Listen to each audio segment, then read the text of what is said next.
Madame, Monsieur, bonsoir. Merci d'être au rendez-vous de la lecture du compte-rendu du Conseil des ministres du jour. Le Conseil des ministres s'est tenu à Ouagadougou le mercredi 6 novembre 2024 en séance ordinaire de 9h à 12h38 minutes sous la présidence de son Excellence le capitaine Ibrahim Traoré, président du FASO, président du Conseil des ministres. Il a délibéré sur les dossiers inscrits à son ordre du jour, entendu des communications orales, procédé à des nominations et autorisé des missions à l'étranger. Délibération au titre du ministère de la Défense et des anciens combattants. Le Conseil a adopté un décret portant organisation du ministère de la Défense et des anciens combattants. À la suite de la nouvelle composition du gouvernement consacrée par le décret numéro 2024-908-13-PM du 1er août 2024 portant composition du gouvernement, les attributions des membres du gouvernement ont également été revues par le décret numéro 2024-1022-13-PM du 2 septembre 2024 portant attribution des membres du gouvernement. Pour donner effet aux deux décrets, il s'avère indispensable de doter le dit ministère d'un nouvel organigramme. L'adoption de ce décret permet au ministère de la Défense et des anciens combattants de disposer d'un organigramme en vue d'accomplir ses missions conformément au décret numéro 2024 et 1170 presse PM du 4 octobre 2024 portant organisation type des départements ministériels. Au titre du ministère de la Communication, de la Culture, des Arts et du Tourisme, le Conseil a adopté 3 décrets. Le premier décret porte organisation du ministère de la Communication, de la Culture, des Arts et du Tourisme. À la suite de la nouvelle composition du gouvernement consacrée par le décret numéro 2024-908 presse PM du 1er août 2024 portant composition du gouvernement, les attributions des membres du gouvernement ont également été revues par le décret numéro 2024-1022 presse PM du 2 septembre 2024 portant attribution des membres du gouvernement. Pour donner effet aux deux décrets, il s'avère nécessaire, indispensable de doter le dit ministère d'un nouvel organigramme. L'adoption de ce décret permet au ministère de la Communication, de la Culture, des Arts et du Tourisme de disposer d'un organigramme en vue d'accomplir ses missions conformément au décret numéro 2024-1170 presse PM du 4 octobre 2024 portant organisation type des départements ministériels. Le deuxième décret porte approbation des statuts particuliers de l'Agence nationale de promotion du tourisme, FASO Tourisme. L'adoption de ce décret permet à l'Agence nationale de promotion du tourisme, FASO Tourisme, de disposer de tests réglementaires en vue d'accomplir ses missions conformément au décret numéro 2014-613 presse PM MEF du 24 juillet 2014 portant statut général des établissements publics à caractère administratif. Le troisième décret porte approbation des statuts particuliers de l'Agence burkinabé de la cinématographie et de l'audiovisuel APCA. L'adoption de ce décret permet à l'Agence burkinabé de la cinématographie et de l'audiovisuel de disposer de tests réglementaires en vue d'accomplir ses missions conformément au décret numéro 2014-613 presse PM MEF du 24 juillet 2014 portant statut général des établissements publics à caractère administratif.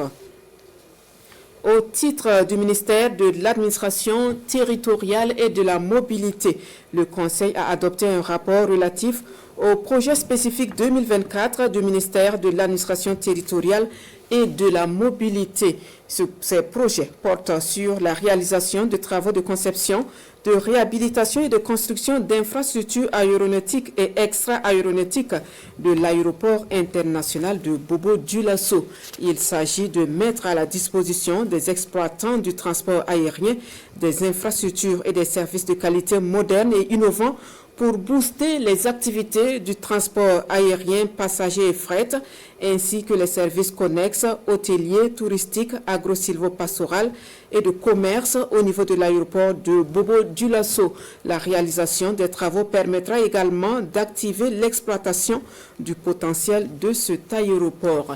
Les travaux consisteront entre autres en la construction d'une nouvelle aérogare dont la capacité est d'au moins 1,5 million de passagers par an, la réhabilitation de la piste d'atterrissage existante, des voies de circulation et des parkings avions, l'aménagement d'un ensemble de voiries.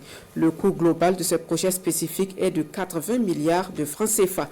Le financement est assuré par le budget de l'État et des partenaires techniques et financiers.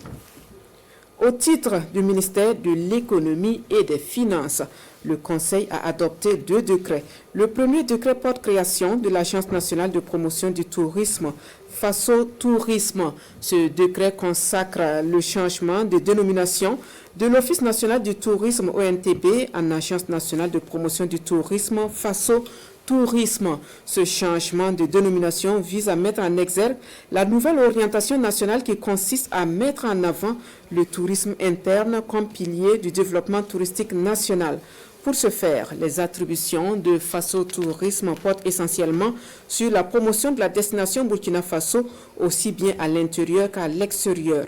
Il s'agit également de faire de FASO Tourisme un outil de développement de l'industrie touristique et de professionnalisation des entreprises de la chaîne de valeur de l'hôtellerie, des circuits de voyage d'une part, et d'en faire d'autre part un catalyseur d'emploi et de valorisation des territoires à travers la promotion accrue des sites et attraits touristiques majeurs du pays. L'adoption de ce décret permet la création de l'Agence nationale de promotion du tourisme, FASO Tourisme, conformément au décret numéro 2014-609 presse PM-MEF MFPTSS du 24 juillet 2014 portant conditions et modalités de création, de gestion et de suppression des établissements publics de l'État. Le second décret porte création de l'Agence burkinabé de la cinématographie et de l'audiovisuel APCA. Ce décret vise la fusion en une entité unique de la délégation générale du Festival panafricain du cinéma et de la télévision de Ouagadougou, DGFESPACO, de l'Institut supérieur de l'image et du son studio école ISIS-SE, du secrétariat technique du Centre national du cinéma, de l'audiovisuel et de l'image animée STCNK et de la direction du cinéma et de l'audiovisuel DECA.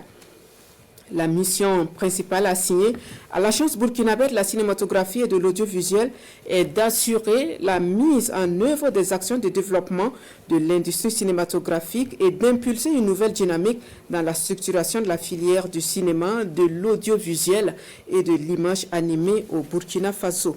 L'adoption de ce décret permet la création de l'Agence burkinabé de la cinématographie et de l'audiovisuel conformément au décret numéro 2014-613 PES et presse PM-MEF du 24 juillet 2014 portant statut général des établissements publics à caractère administratif. Au titre du ministère de la Transition digitale, des postes et des communications électroniques, le Conseil a adopté un décret portant organisation du ministère de la Transition digitale, des postes et des communications électroniques.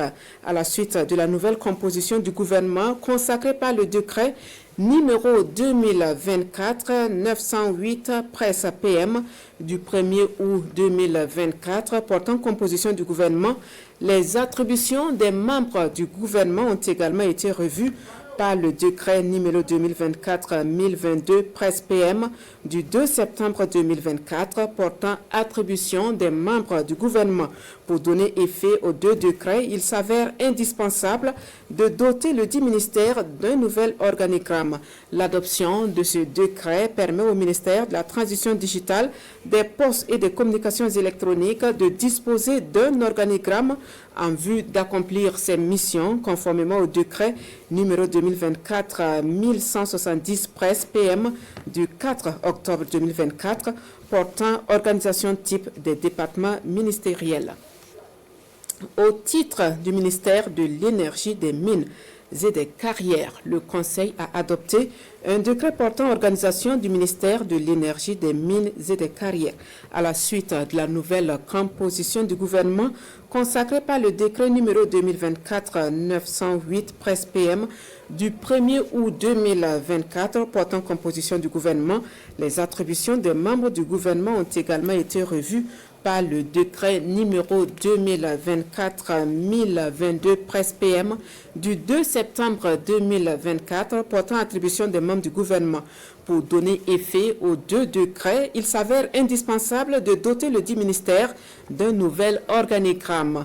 L'adoption de ce décret permet au ministère de l'Énergie, des Mines et des Carrières de disposer d'un organigramme en vue d'accomplir ses missions conformément au décret numéro 2024-1170 presse PM du 4 octobre 2024 portant organisation type des départements ministériels. Au titre du ministère des Sports, de la Jeunesse et de l'Emploi, le Conseil a adopté un décret portant nomenclature des métiers du secteur des sports et des loisirs au Burkina Faso. La nomenclature des métiers du sport et des loisirs est un référentiel d'information et de statistiques structurées sur les métiers que referme le secteur des sports et des loisirs, permettant l'élargissement des perspectives en matière d'offres de formation et d'emploi. Le répertoire des métiers du secteur du sport et des loisirs comporte 3 branches ou domaines de métiers, 13 corps de métiers et 236 métiers codifiés suivant la classification internationale type des professions et un code pays. Ce décret vise à faciliter l'identification des métiers du sport et des loisirs et leur mise à jour par l'État, permettre aux acteurs du domaine d'avoir une connaissance précise des métiers légalement reconnus, permettre à de multiples utilisateurs potentiels dont les acteurs de la formation professionnelle du sport et des loisirs de disposer d'un référentiel d'informations structurées sur les métiers existants. L'adoption de ce décret permet une compréhension harmonisée des métiers du secteur du sport et des loisirs et une meilleure professionnalisation des acteurs. Communications orales. Le ministre d'État, ministre de la Communication, de la Culture, des Arts et du Tourisme, a fait au Conseil le compte-rendu de la tenue de la 6e édition du Prix national de l'entrepreneur touristique. Cette 6e édition, placée sous le thème « Tourisme et diversité culturelle, facteur de rapprochement des communautés », a connu son épilogue le 20 septembre 2024 avec la tenue de la Nuit de l'entrepreneur touristique à Ouagadougou.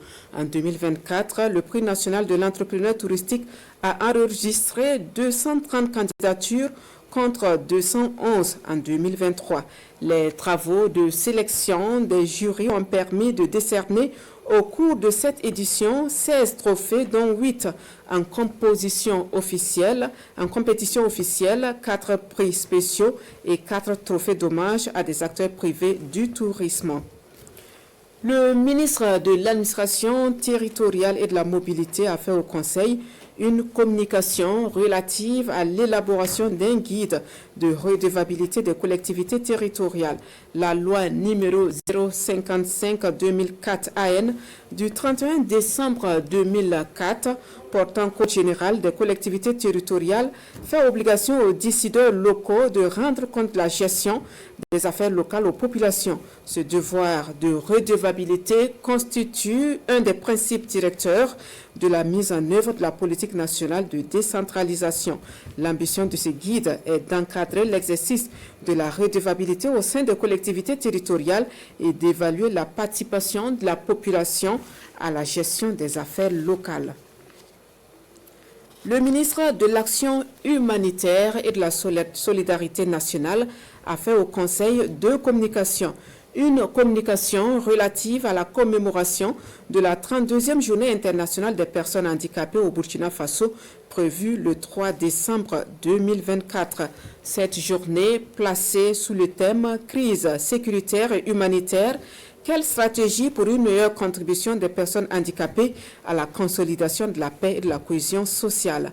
Le choix de ce thème traduit la volonté du gouvernement de mettre l'accent sur la nécessité d'inclure les personnes vivant avec un handicap dans les efforts de consolidation de la paix et de la cohésion sociale afin qu'elles puissent non seulement survivre aux crises humanitaires, mais aussi contribuer à la reconstruction d'une société plus juste, stable et inclusive. Cette commémoration permettra de faire le bilan de la mise en œuvre des actions de protection et de promotion des personnes handicapées au niveau de chaque secteur en vue de tirer les leçons et de prendre les nouvelles mesures qui s'imposent pour favoriser leur autonomisation économique.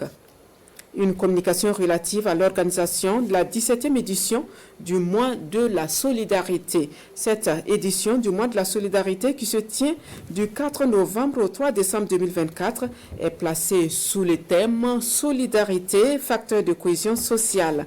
L'organisation du mois de la solidarité vise à renforcer la cohésion sociale par un engagement plus actif de la part des décideurs politiques, des entreprises et de la société civile. Elle sera consacrée aux actions de sensibilisation, de collecte de fonds, de plaidoyer en faveur des populations vulnérables et de promotion des valeurs de solidarité. Le lancement officiel du mois de la solidarité a lieu le 4 novembre 2024 à Tinkodgo, dans la région du Centre-Est.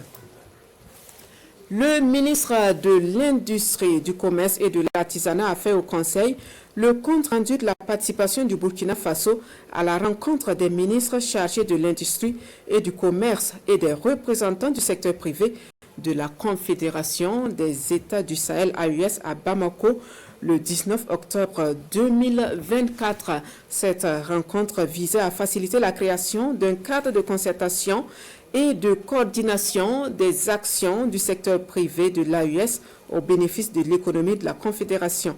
À l'issue de la rencontre, les ministres chargés de l'industrie et du commerce de l'AES ont ainsi adopté une déclaration dite déclaration de Bamako portant notamment sur le développement industriel et la compétitivité du secteur privé dans la Confédération, l'amélioration du climat des affaires et l'attractivité aux investissements étrangers directs de l'AES, la facilitation des échanges et l'accroissement des échanges commerciaux intra-AES. Signé une convention d'accord cadre de coopération entre les chambres de commerce et d'industrie de l'AES dont l'objet est de promouvoir la coopération économique dans l'espace du Sahel. Signé une convention de coopération entre les chambres d'agriculture des 3 pays de la Confédération. Plusieurs recommandations ont aussi été formulées lors de cette rencontre.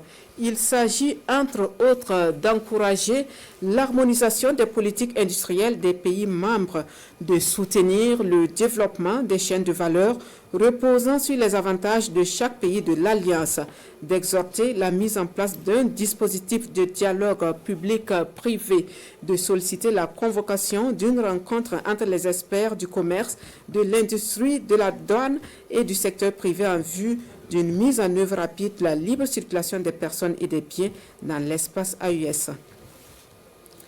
Le ministre de l'Environnement, de l'Eau et de l'Assainissement a fait au Conseil une communication relative à la participation du Burkina Faso à la pré-session et la 29e conférence des parties COP29 à la Convention cadre des Nations Unies sur les changements climatiques prévue du 11 au 22 novembre 2024 à Bakou, en Azerbaïdjan.